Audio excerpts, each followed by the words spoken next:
Good morning, everybody. Good morning, YouTube world. Everybody who likes to go on YouTube, like myself. This is Chief O on Let's Talk About It. There's so many things that people just don't want to talk about. Well, there's also more things that people want to talk about. So let's talk about it. Whatever is in the mind, let's talk about it. It doesn't matter. As long as we can talk about it, let's talk about it. This is Chief O on Let's Talk About It. Good morning. It's a misty day. I don't know if you've been outside. I've been outside. All of us should really go outside and see what's going on. But it's a little misty. Nice little drips of rain coming down, but it's not really, it just seems like birds flying over and doing their thing and hitting us up on the head. But other than that, it's a beautiful day. Thursday. This is Thursday. Yes, sir. What is this? June 3rd. June 3rd, 2021. I just had a birthday. Yep. I'm 27. If you just turn it around, then you know how old I am. So don't go believing all that. Good morning, everybody. A lot of things going on in the news. Tulsa, Oklahoma. My special guest today, boy, he's going to really open the minds of many people. We just text him to make sure that he gets up because, some folks like to sleep a little longer than the rest of us. I don't know that I do sleep. But his name is Clarence Tiger Davis of the Buffalo Soldiers. Yeah, very strong head of the Buffalo Soldiers in Maryland. And we're going to talk about the things that the Buffalo Soldiers have done and are doing. So join us. And also don't forget, you see that subscription, click it. I need all the help I can get just so we can reach that 10,000 now, 10,000 listeners, 10,000, 10,000. That's what we want. But I need you to click it. Join us on this conversation simply by going to that. You see it, that, that link that is just going under you. It's right under me. Just click on it and come on in and let's talk about it. Introduce yourself. Be civil. Please be civil. Everybody think that black people are not civil. We are just as bad as civil as you can get. So God bless all of you so far. Let's go into the news. Now, there's another thing I like to do, and I like to do this early part of the broadcast. Anything that is said in this broadcast, this podcast, is mine. Now, anything that is said by my guest is theirs. But whatever I say is mine. I'm responsible for it. So let's make that clear. Um, I want to start in the beginning and wishing my friend who's not well, he has cancer, uh, to get better. Pray for him every day. He's a friend I've known for almost 30 years. Yeah, so a very good friend. So please send a prayer for him. I'm not going to give you his name because he's in the states uh, where he is trying his best to sustain and to survive this cancer. But he's trying his best. Every day we talk. Every day he says, "I'm doing better." So that's all I can go by. He's doing better, and I pray that he gets better. This cancer thing is a joke, no joke. But anyway, here's a couple of news.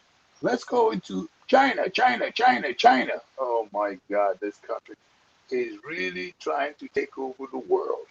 Here's something, most of us here in urban cities, in Chicago, in Detroit, wherever this YouTube podcast goes to, most of us don't even know that China have restricted its population to one child. That's all you can have, one baby. Well, recently, Can't you believe it? They want, they claim now that you can have, or they have ordered, because that's how they do it. They don't vote on that. You do it and that's it. Now the Chinese can have three babies. Now, mind you, China is 1.3 billion people with a B, billion people. And as long as they, that is with having one baby, they got 1.3 billion. So you do the math. If they're going to have three babies, hello, that's enough that they need to take over properties around the world. And they're doing it in Africa. So China is increasing its population while the rest of the world with COVID, some people believe, was intended to decrease its population. With all the shooting going on in Baltimore and in Detroit and in Chicago and everywhere else in Atlanta, it's decreasing. Maybe our population, that is black people population, depending on how you're looking at it. So don't forget, click on the link under you and come on in to have a conversation. Come on in. This is Chiefo inviting you to come on. Let's talk about it. So while China is trying to increase its population, I don't know. You kind of live long enough, you see the scenario. You come up with Wuhan Chinese virus, and the rest of the world panic, get scared, and stop making babies. Governments like the United States shuts down everything. You know how long it's been since you've seen your lady? It's been a long time. But you would expect it while everybody's locked in that there should be some increases in childbearing. But that's not exactly what's going on. Because the way that the United States shut down the country, don't seem like no children are being born. So the population goes down. And then all of a sudden, about a year later, after Wuhan and Dr. Fauci and all these speculations as to what exactly happened, whether he really invested money in the creation of this virus, and making a lot of money off of it. Dr. Fauci is making a lot of money. But with all these speculations and all these theories about exactly what happened with this COVID-19, China decides to go ahead and increase its population. How you like that? While everybody else is scared, fearful, should I shoot myself with what? I don't know. Johnson and Johnson come up with something. There's so many people coming up with something. But we're gonna give this COVID-19 virus. China did approve its world population. But they didn't decline. They just approved it. They just approved and gave, well, okay, go ahead on, children, have more babies. So that's what's happening on China. And now they're buying up, they're going to Zambia. They're going to, what did they say? Wait till you see what this vaccine does to childbearing in a couple of months. Oh boy. By the grace of God, I'll be here to see it. Not exactly sure why you're making that statement, but that's what somebody have just texted me. What is going to happen to childbearing? Is it going to resume, because everybody was in our houses, it's going to blow up, it's going to overpopulate? We're capable. This is America. We're capable of taking care of it. So whatever it is, we'll take care of it. But anyway, that's the thing about China. They're going to Africa. We know that they are in Zambia, Zimbabwe, what is it, Tanzania, Uganda. They're all there. But in South Africa, they're all over now. They gravitated and moving into the area. China is moving into Africa, and it just seems like they're taking it from the southern part of Africa, and they're moving up. Zambia, Namibia, all those there, except for a little Mozambique. So far, they haven't got there yet. But I'm sure they'll find a little canoe right over there. And so they're moving up. to Sierra Leone. They're just moving up. And I think that that's what they're trying to do. Take Africa over. And the African leaders are just simply so dumb. They don't know what in the world is going on. So they're getting to this rustling and fighting each other and killing each other. So the best thing for Africa to do is to ease, take it easy, relax a little, see what's going on, get a cup of coffee. Stop being I know so much. African leaders are just so silly. And I'm calling you silly, whether you like it or not. You don't even see what's going on in that whole continent. You have the whole continent, to your hand, in your hand, and you are destroying it. Letting some other people come and take it over. But that's enough about China. God bless all of you. Let's start working hard and see if we can. Now, here in the United States, we have all that critical race theory issue that is going on some states already. Yeah, critical race theories, where some race like Idaho, Utah, and now I think Louisiana is involved, but there now is some 14 states or two or three. I think it's 2 or 3 states that have already had the governor sign a bill that mandates that says that you can't teach all about slavery in schools. You can't teach about black history in their schools. And the governor signed it. There it is. That if a school was to find out that a teacher is teaching black history or any kind of history involving slavery and all the massacres that took place over here in the early over 200-300 years ago, that if they find out, they'll take their money away. So there it is. It's a movement that is gradually increasing in America. Critical race theory, they want to lock it down. And I'm not going to go into Democrats or Republicans, but let's just take a look at the states that are doing it. They're Democratic states. They want to lock it down. And that's what they're trying to do. So we'll be seeing what's going to happen about that critical banning access to United States schools. Idaho. That's unbelievable. Now, we just celebrated the 20th anniversary, but here's another news that is sparking, really blowing up. Some of us over here, we just sort of are so busy, tangled up into what we're doing and what's going on in America, that we kind of don't look at everything else going on. There is a country. It's still a country, but it's not solid. That is not a firm country. It's called Biafra. Biafra. If you can, look it up. That Biafra nation, it's a nation. Had its own government, got its own flag, got its own songs, got its own culture, got its own food, got its own everything. I've been there, as some of you should too. Go to Biafra. It's a wonderful country, wonderful people, and they will welcome you. And because if you recognize, when you go through a little bit of research, you find out that the majority of us that are here in the United States, that is black people, come from that area, that region area of Nigeria. It's called Nigeria now. Not a good name. That's a British name given to a colonized country. But they call themselves Biafra. And you should go to Biafra. Get there, say hello. When you get there, say, they will go to Biafra.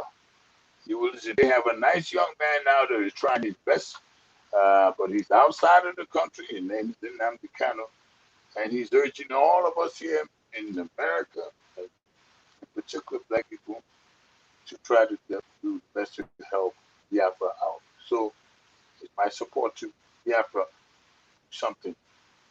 Let that country be a nation. They'll do better for Africa. It's not going to be easy for China to take over Africa if Biafra was alive. Okay, here's mask. Hello, Dio. Got your mask? don't see too many people wearing it anymore. Now they're gonna say it's because the coronavirus numbers are down, no longer uh, having the virus is down, so therefore you can take the mask off. But people took the mask off long before. So wearing a mask is almost becoming a thing of the past. But I wish somebody would send that to some of my in-laws because they're still so scared. They go to the bathroom with a mask on. Just don't make no sense. That's how I see it. I don't believe, it was there before. But now it's here now. I'm still waiting for Tiger Davis to come in. I'm not sure where he is. Come on in. Lord, have mercy. I see him. I see my brother. Oh, man, the commander of commanders. Can you believe this? Ladies and gentlemen, look at this man. Uh, oh, boy. Clarence Tiger. Wonder why they call him Tiger. I think when he starts talking, you're gonna believe, you're gonna understand why. Good morning, my brother. How you doing, Chuck? How's everything Uh, going?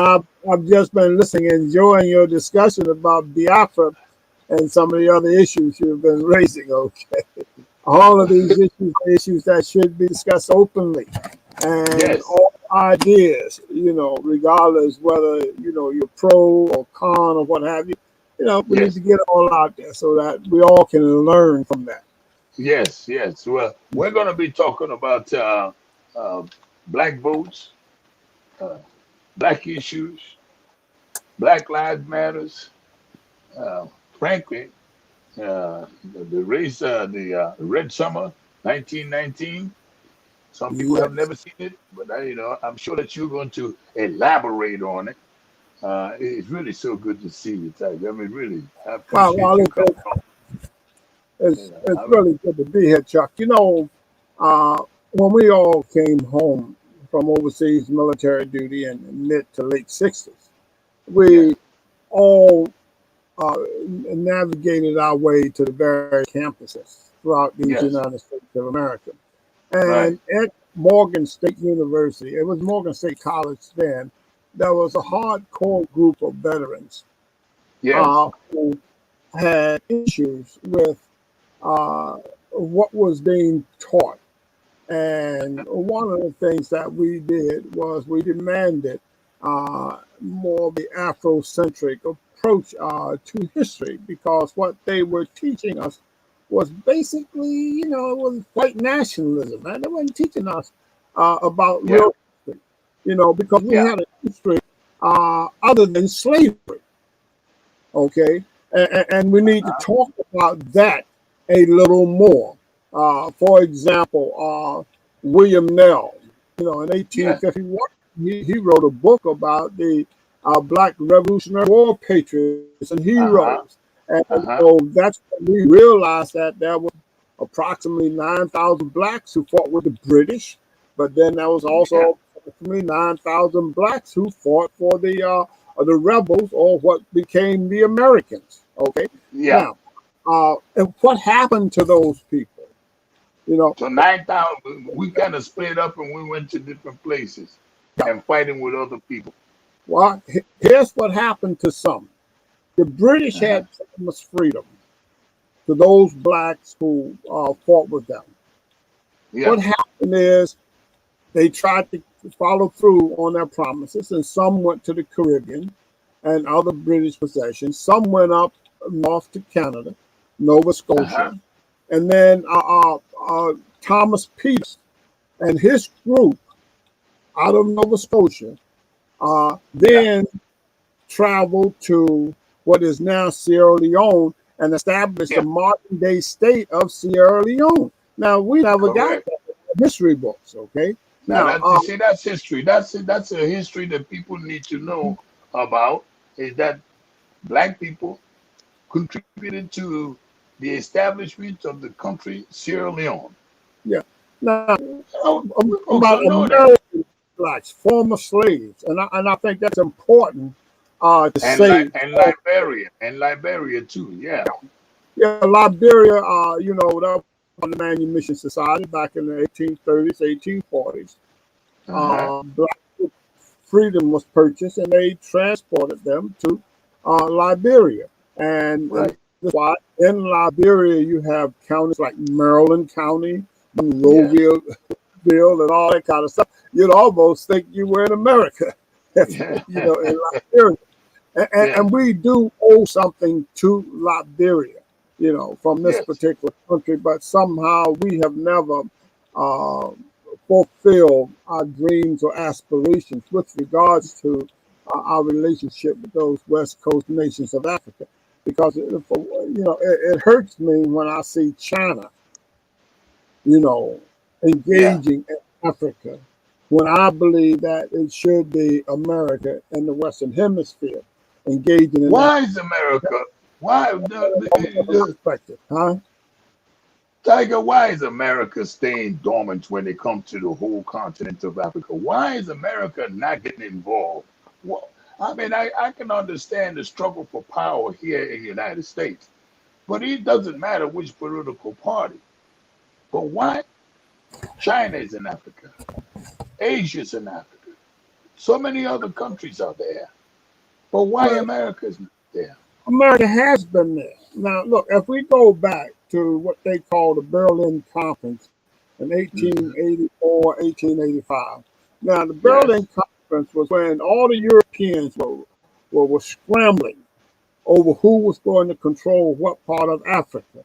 You know, the Uh-huh. British Oh took yeah. their piece, the French took their piece, the Spanish took their piece, They just Denmark divided Africa their like a piece. piece of pie. That's right. And the Germans came up short, and that also was a contributing factor to World War I because Mm. they really felt as though they were shortchanged in the carving up of Africa. Now, what Uh-huh. happened? The U.S. laid back, didn't get involved because we still were trying to be a non-imperialist nation, at that time. About Being a materialist nation. Yeah. 14 years later, after the Spanish-American War, we will become a nation. Okay, Yeah. but what happened? The U.S. had alliances with Great Britain, and they had alliances with France and some of the other so-called allies. So as people were for freedom on the continent of Africa, the U.S. was bound by its alliances to support the European powers. Okay, meaning Gotcha. England, France, Spain, so on and so forth.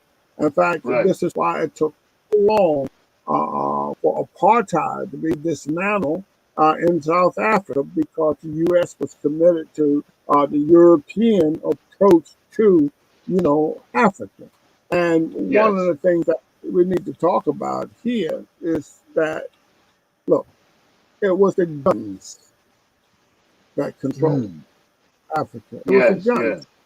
Yes. And just clear and simple. They had the technology for war.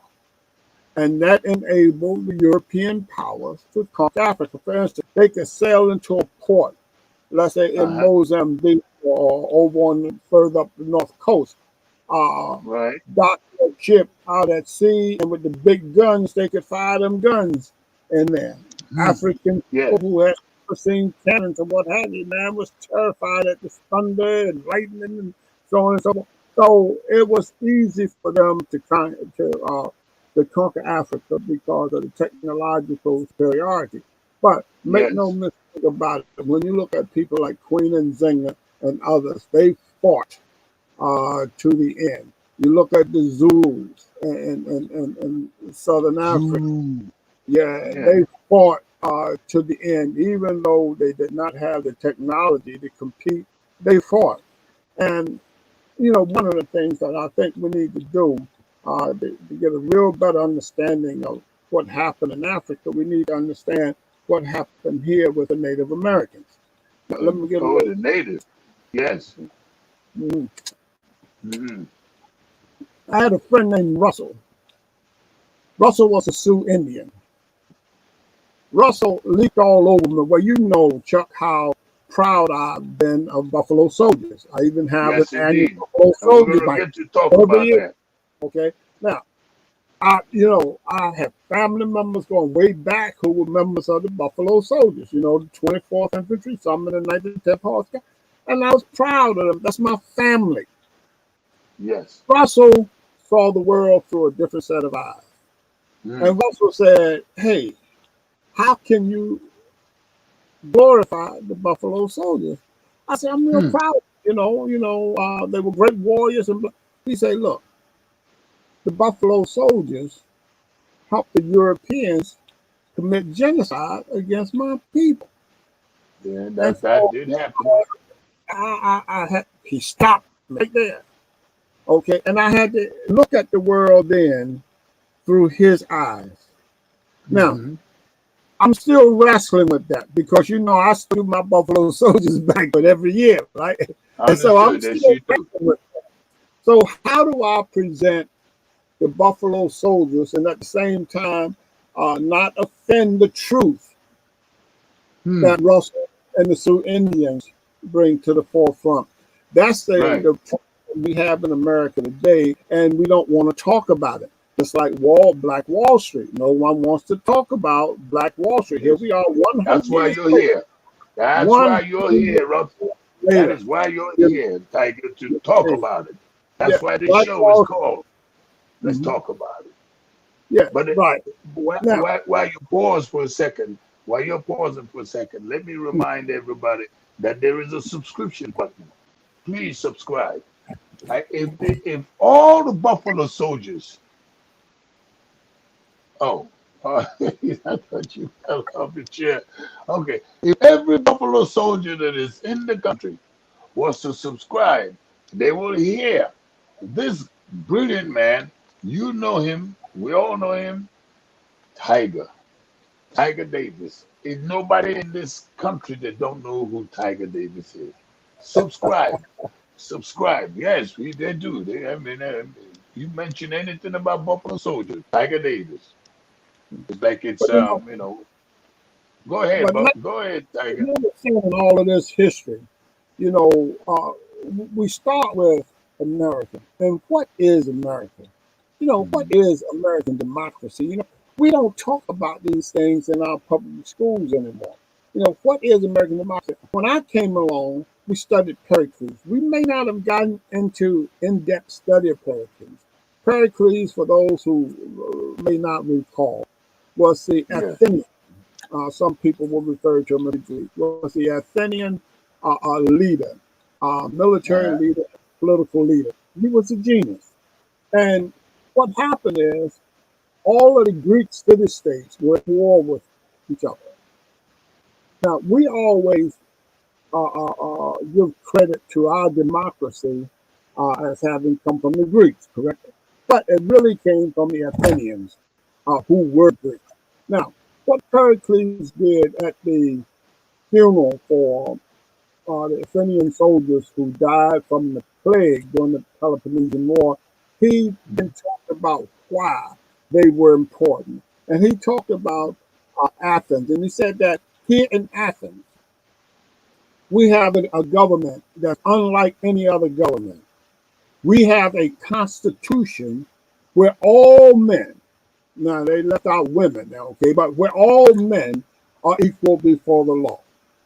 Mm. Here in Athens, we encourage the development of wealth, but Uh-huh. wealth be properly utilized to advance human progress. In Right. other words, there is no shame to be born in poverty. The only shame is in not taking proper measures to escape poverty. Okay, these were the things that Pericles outlines in his funeral oration or his eulogy of the Athenian soldiers. And then he goes on to say that here in Athens, when one does not participate in policy setting and decision making of government, we do Right. not say he minds his own business. We say he has Mhm. no business being here. In other words, everyone had to participate or were required to participate in the political processes of Athens. And so this Mm. is where our democracy emanated from.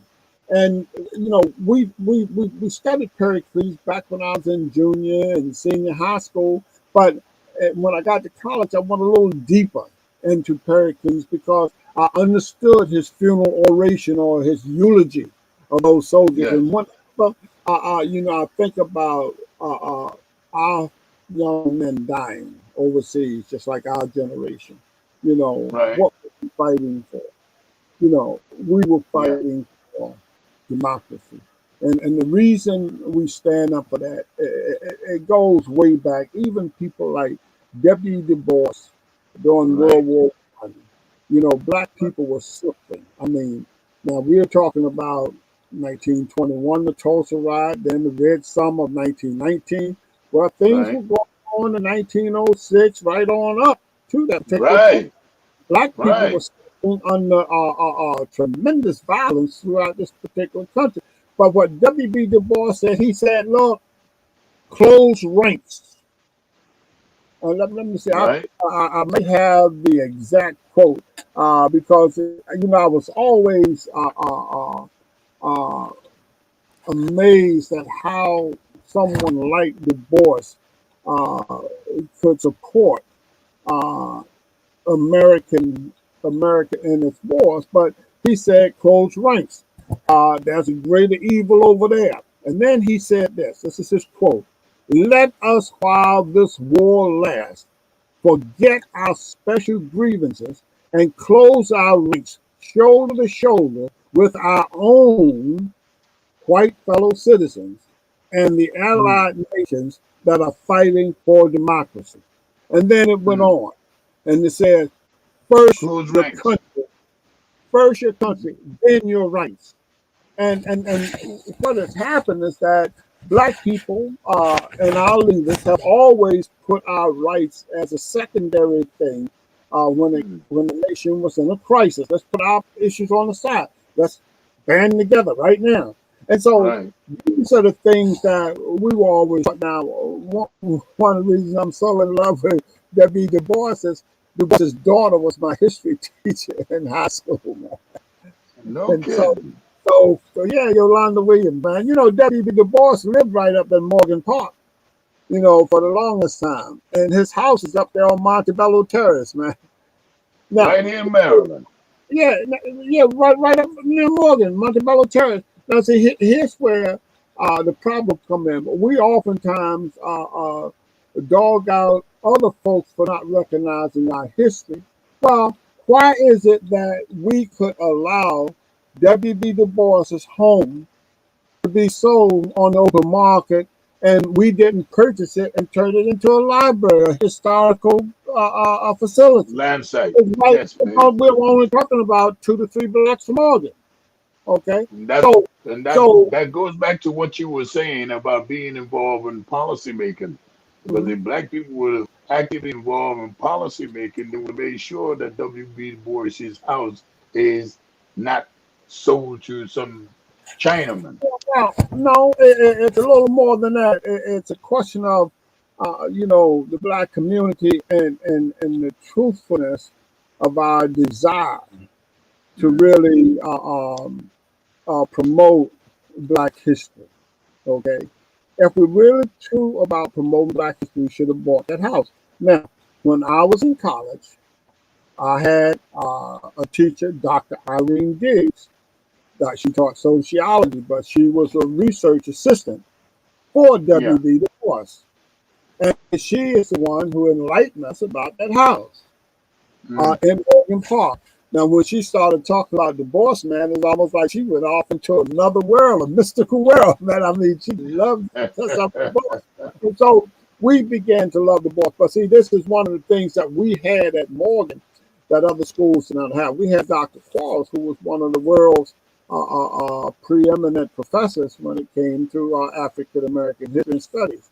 Mm. Dr. Roland McConnell was extraordinary when it came to blacks in the military. He wrote his doctoral thesis on the free men of color in Louisiana, the War of 1812. Uh, Of uh, 1812. right, and those free men of color came to Mm-hmm. Andrew Jackson's aid, and they defeated the British. Okay, that was his doctoral thesis. So we had those teachers. We even had a teacher by the name of Howard Bell, because we had teachers who were Jewish. We had teachers from Scandinavia. We had teachers from all over the world, because those people who escaped the Holocaust, Yeah, many of them came to Morgan and yeah, some of our black universities, and they found jobs, and they taught yeah. things like philosophy, etc. And so I had one teacher, Dr. Howard Bell, who did his doctoral thesis. The title of it was Black Nationalism 1820 to 1850. Now, when we look at history, slavery went over to 1863. So what are we doing talking about black nationalism? How did it? What was he talking about in his paper? You see, oftentimes what happens is in the black community, we paint ourselves in the corner of being victims. And when we become victims, we never see our full beauty. Okay. Now, William Nell, like I said, 1851, wrote the book on the blacks in the Revolutionary War. All of the black heroes who helped found this nation. One in particular, my favorite, is James Forten.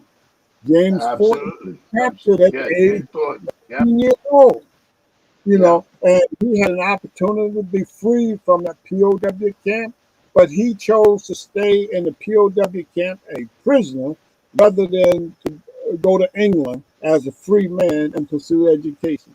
He chose that. Well, What maybe happened he with had him? a maybe he had a good reason. I'm going to Well, slow us down for a second. found, I'm going to slow found us his, down. yeah. I'm going to slow us down, Tiger, for a second, Mhm. because there's so many topics that this podcast focuses on, and it is on black people. So I tell people all the time, I'm talking to black people. When I bring a guest, we're talking to black people. Anybody else can listen. That's okay. We welcome you to come on into the conversation, but Mhm. we're talking to black people because we need to revive black people that are in the state of slumber. Wealth gap. I like us to talk about the gap that wealth has, or lack of wealth has created, and ask the question, what can we do about it? And in today's society, what can we do about this wealth gap? I like to go back to that black and Indian Buffalo Soldier issue because I think that's my wife is 50% Indian, and the other percentage is Cameroon. So I've been married to her for 50 years, and I've been wondering why she was so damn angry all the time. So so, but with the little time that we have, I'd like to remind our audience, please subscribe. Subscribe, click. Go to this because we're gonna bring this man back. We only got 15 minutes left, but we're gonna bring him back. And I really would appreciate, you know, Brother Davis, if you agree to come back. We'll continue this. We'll start narrowing this history in such a way that it'll make sense to our people today and people in general about today. Today, I want them to understand the history that led to where we are today. And I hope that you can come back. I really do. Can you come I back? love to, love to. I'll be back. Uh, I'm going through this physical therapy thing now, but I will be back. Give me a couple of weeks, and I'll be back. Okay, because Oh, what you're doing, Chuck, is something that's good, and it's not a question of whether I agree with you or whether you agree with me. The fact hmm that we're discussing these issues, we don't have to that agree, but long as we can no, discuss these issues and bring about some understanding. And the other right. thing that I would encourage whites or non-African people to engage as well, because remember, We've invited them. We're inviting them. Come on in. while what history depends upon whose eyes you're viewing the world through. Now, I was Right. forced to view the world through Russell's eyes. He's a full-blooded Sioux. I was forced to view the world through his eyes, and that caused me a whole lot of problems because I still want to glorify the Buffalo Soldiers when he's saying, "Look, man, they helped commit genocide against my people. Now, look, let's Ooh, talk about Lord have mercy. it's a little bit heavy for me. So that there are Uh, things. Look, we can talk about Black Wall Street all day, okay, and talk yes, about the Red Summer of yes, 1919. But who knows about these things?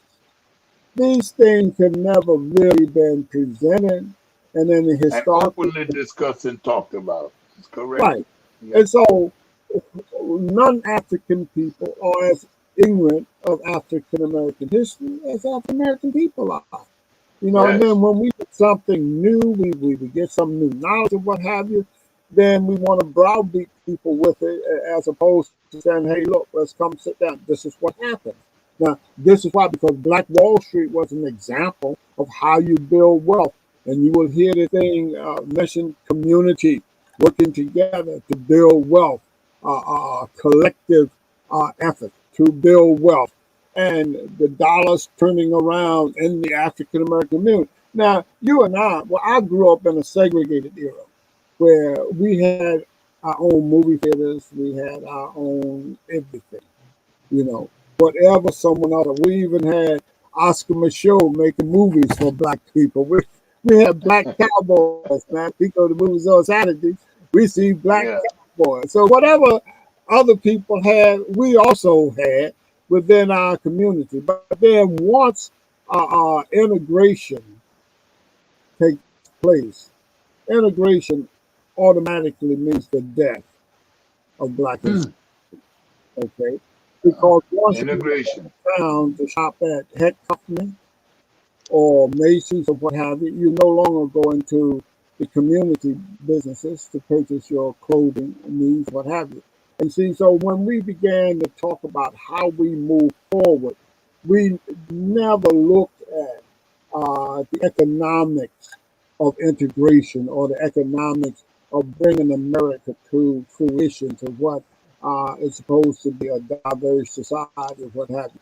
Because when we had the opportunity, we chose white businesses over black businesses. Now that's on us. That's on Yeah. us. Yeah. I, So, I, I, I hear you very well on how mhm, the integration actually hurt us more. And every time that I look at the Black Wall Street, a picture in my mind, beside with the little images that I see, but it created almost a nation or a community or a township of wealthy black people built like in Tulsa, Oklahoma, drugstores, food chain stores, uh, yeah, about eight theaters, doctors, all, medical doctors. all those buildings and all those infrastructures that would businesses that were created made it into a Greenwood vehicle. was superior to any other community in Tulsa. Yes, All and right, then now, all of a sudden, but and then but all think of a about sudden, this. Look, remember, this happened straight across in 25 to 35 cities in mm, 1919. What happened in Black Wall Street? say, wait a Take a minute, look at say that again. Say that you're trying to tell me what that happened. Tulsa, Oklahoma is just one out That of 20. one that took place in 1921.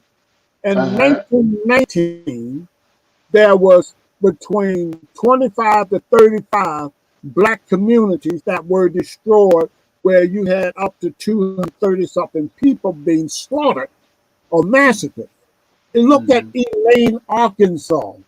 Now, Mm. Elaine, Yes. Arkansas evolved out of black veterans coming home and wanting to organize their Yes. families Yes. uh, to earn money as sharecroppers. And what happened is they tried to form a union whereby they can Yes. get better deals as sharecroppers. And what happened? The white community and the white landowners or what have you were opposed to it. And what happened? Ended up with 200 something black folks slaughtered. Vigilante. They started killing black people and Yeah, destroying those properties and destroying those they communities. destroyed the And community. see, You this know, is not known. even These are, there are now, books on it, but they're not that well known that 20 I mean that's before 1919. That's mind boggling that so many black communities were destroyed. I've seen this in Africa. but not here. Never knew that that happened here. Listen, But I look, mean, what's going to happen? Every look, time we rebuild a community, somebody, a vigilante group come on. I mean, even till and today, tear it down. and destroy it.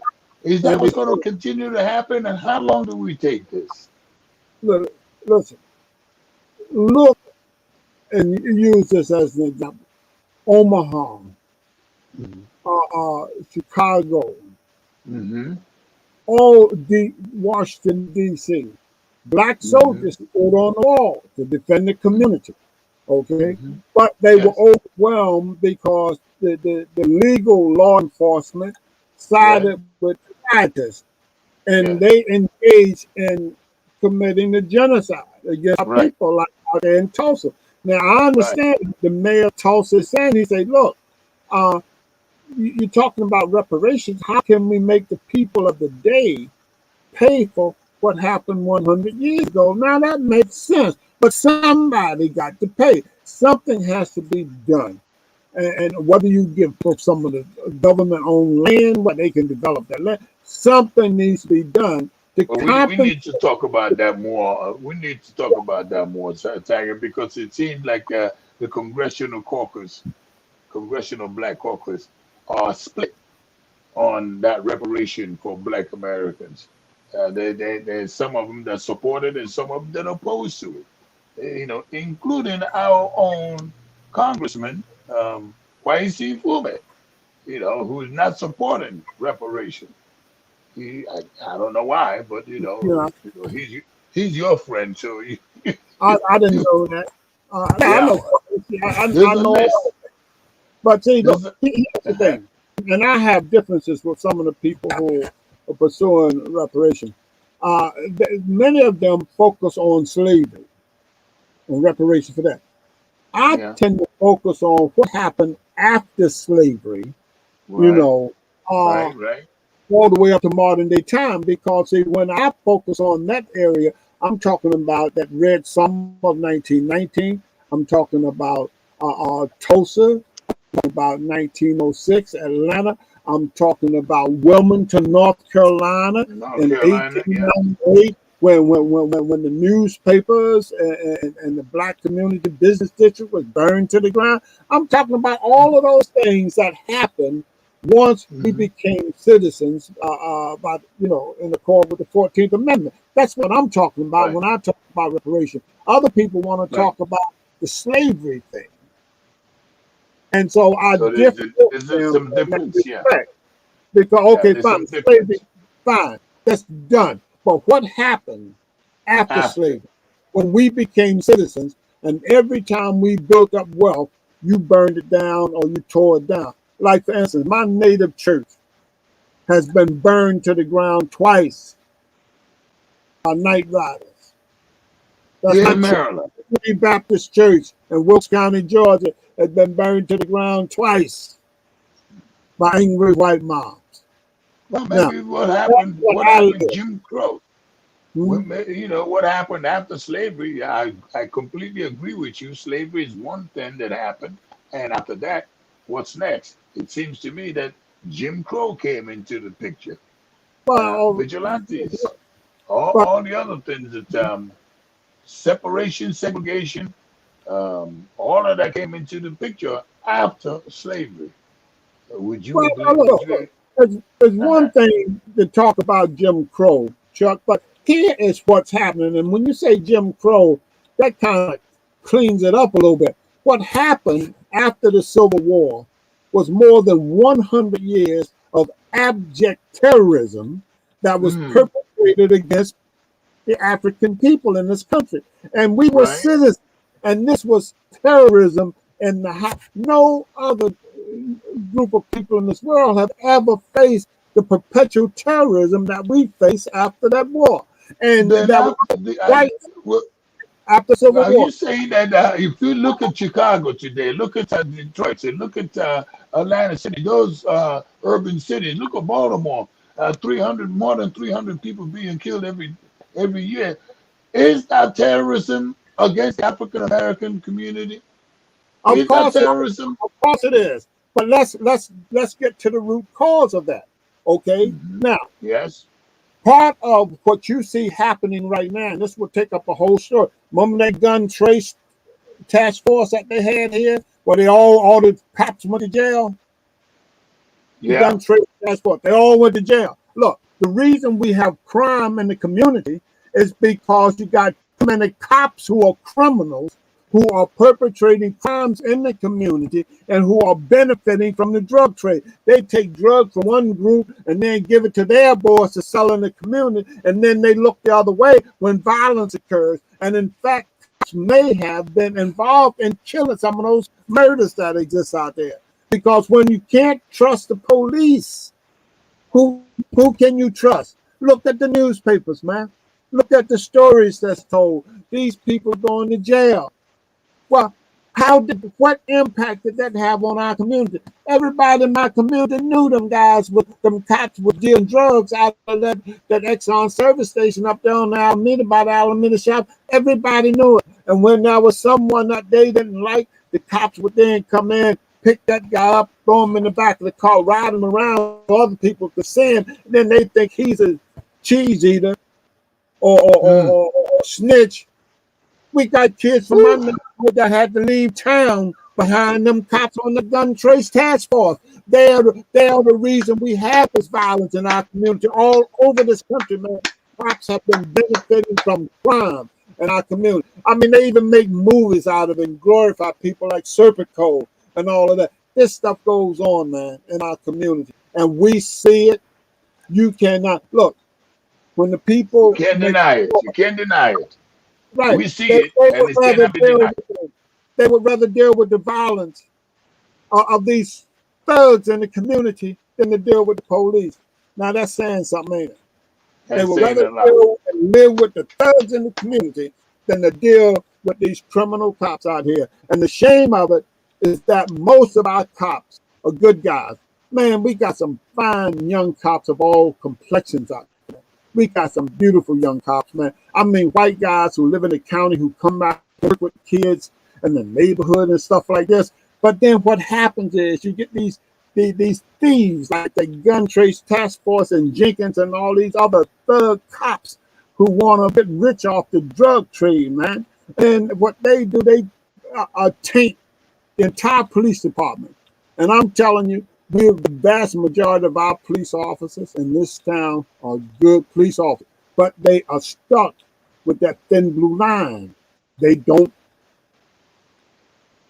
cross that line, and they got to keep quiet when they see them other little thugs out there like Jenkins now making all that money.